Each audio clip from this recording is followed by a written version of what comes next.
LeBron all the way in the back. For all the heat that you've taken at times for the quote-unquote right basketball play, how rewarding was it that CB knocked down that corner three, and how did you kind of see that play develop? It's rewarding in the fact that it was a huge play to help us win.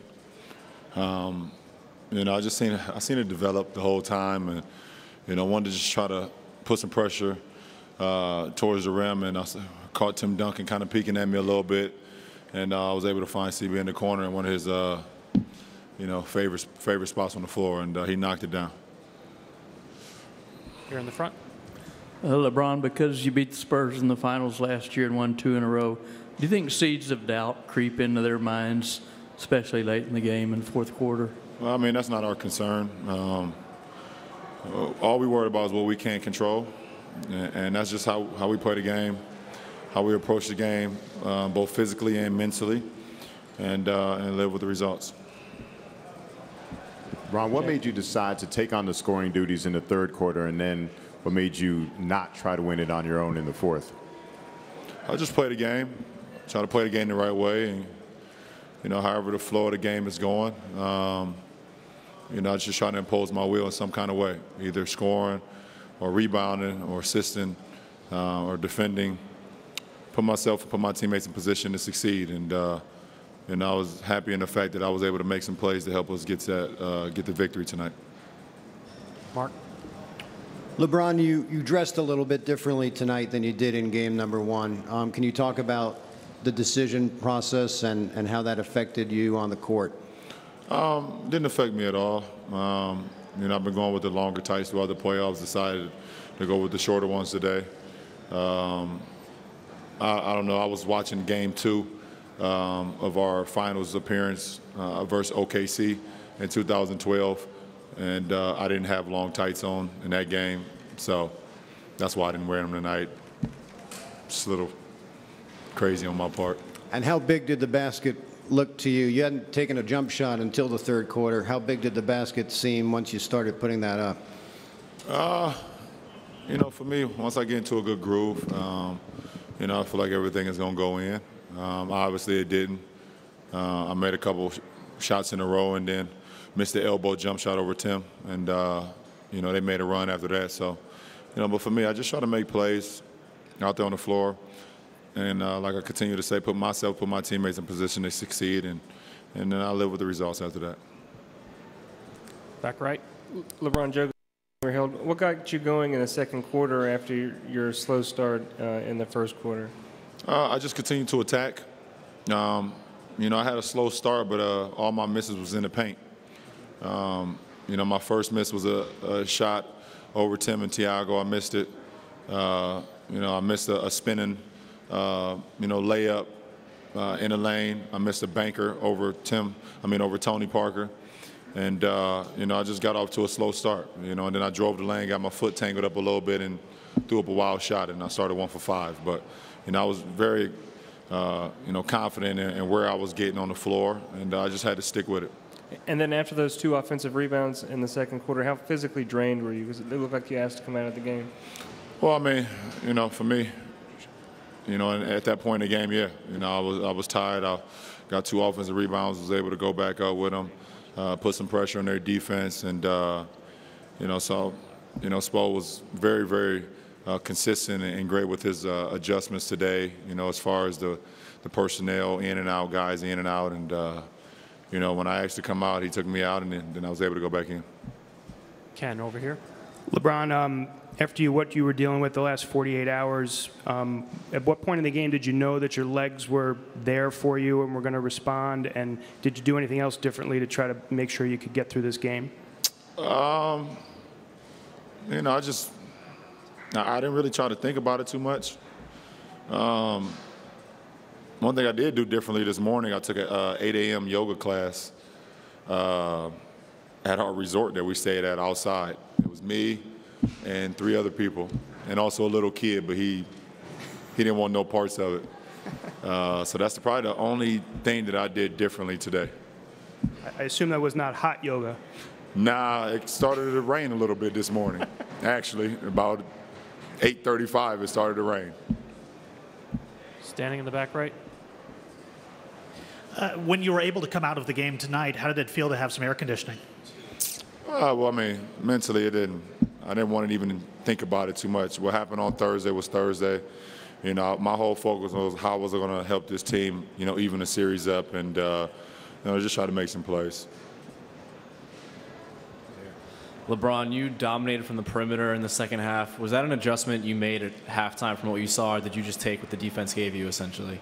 I mean, it wasn't an adjustment. You know, in the first half, you know, I got into the paint, made some shots, got some rebounds, put some pressure on their defense in the second half. They backed up off me, and I shot it. And, you know, it was that easy for me in the sense of don't overthink it, you know, and you know, they give me space, I shoot it. You know, they get up on me, I try to drive and make plays for me and my teammates. So, you know, they're going to make adjustments, obviously, going into Game 3, and I have to do it as well. But, you know, I don't want to cloud my mind too much with what they're doing defensively. I want their defense to react to what I'm doing. Brian, all the way in the back. Hey, LeBron, in the last couple days, have you had any fans send any remedies, things to avoid cramps, things of that nature? I've heard it all. I've heard it all, and but I stay with my plan. I mean, our training staff and our medical team, we do a great job of you know, just doing what we usually do. We didn't want to complicate things, and you know, I think the 2.5 bags after Game 1 of IV definitely helped me out a lot, and you know, like I said, I didn't try to think about it too much tonight. LeBron, after Tim and Tony missed those 4 free throws, you score 5 straight. In a situation like that, when a team misses an opportunity, do you smell blood a little bit and try to be more aggressive? What were you thinking there? Well, I thought it was a tough call to start it off, you know, with Rio, you know, getting the flagrant one. I think it was an inadvertent elbow. I didn't think it was intentional. So Tony went out, he missed 2, and then, you know, Tim went up and missed 2 as well. And just want to capitalize off you know, their mistakes, and you know, just try to put some pressure on their defense. We got some great looks. We made them tonight, and you know, but the biggest thing for us, we got stops as well when we needed it, and you know, that helped us win this game. David, right here. LeBron, you talked the other day about how scrutinized you are and living in this fishbowl that you've lived in for a long time. Just wondered what has helped you kind of cope with that, what's helped you kind of deal with that and live with this kind of altered reality that you have?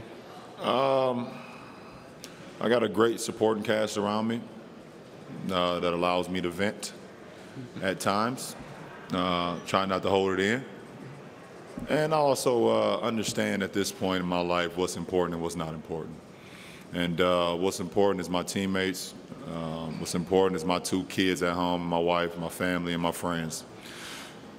That's what I can control, and that's what's important to me. Obviously, the game of basketball has brought me so much, and I love to play this game at a high level. And you know, without this game, you know, I wouldn't be who I am today. And but I also know what's important, and you know, everything else kind of just fall by the wayside. One of the things a lot of your teammates have said is that they've had to learn just not to care about what's said about them or criticism or anything like that. Do you also have to kind of push all that to the side? You have to. It's very difficult at times, very challenging. But you know, for me, you know, I'm here and I know who I'm playing for and what I'm playing for and what I stand for. You know, not only as a basketball player, but as a man and as a role model.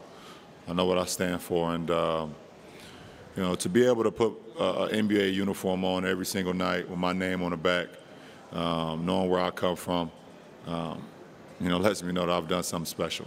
And you know, I just try to give back to the game as much as I can while I'm here. Last 3 over there, and then Jeff and David here. Simone Bridges from Black Sports Online.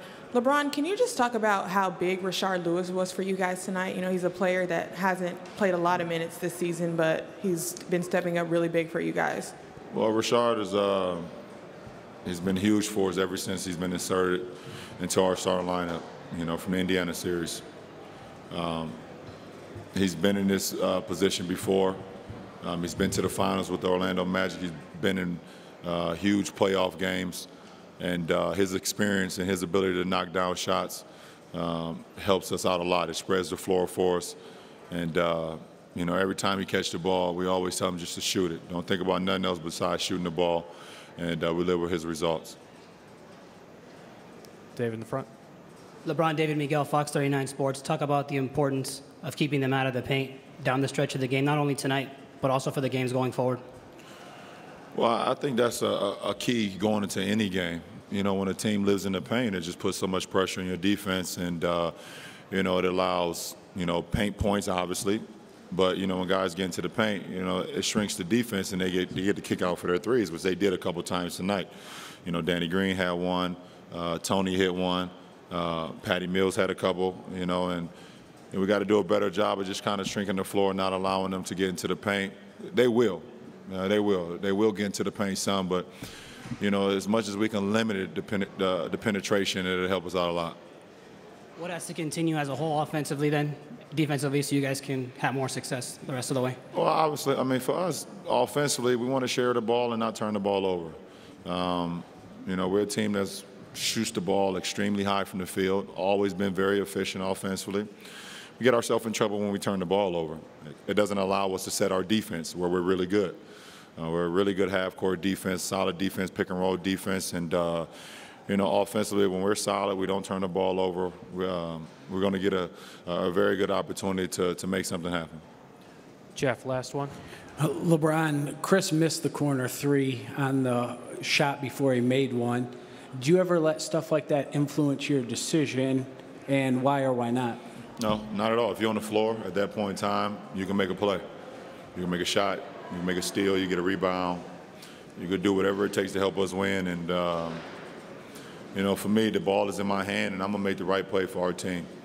And, you know, and to have that trust from my teammates that they know when I got the ball, I'm going to make the right play. Doesn't mean it's going to go in. Doesn't mean it's going to result in a win. But they believe in my ability to do that. And, you know, CB had just missed one, got a great look. But if I draw two and his man leave him again, I went right back to him and he knocked it down. So I got a lot of confidence in my teammates and they got a lot of confidence in me. And, you know, we live with the results no matter what happens. Thank you, LeBron.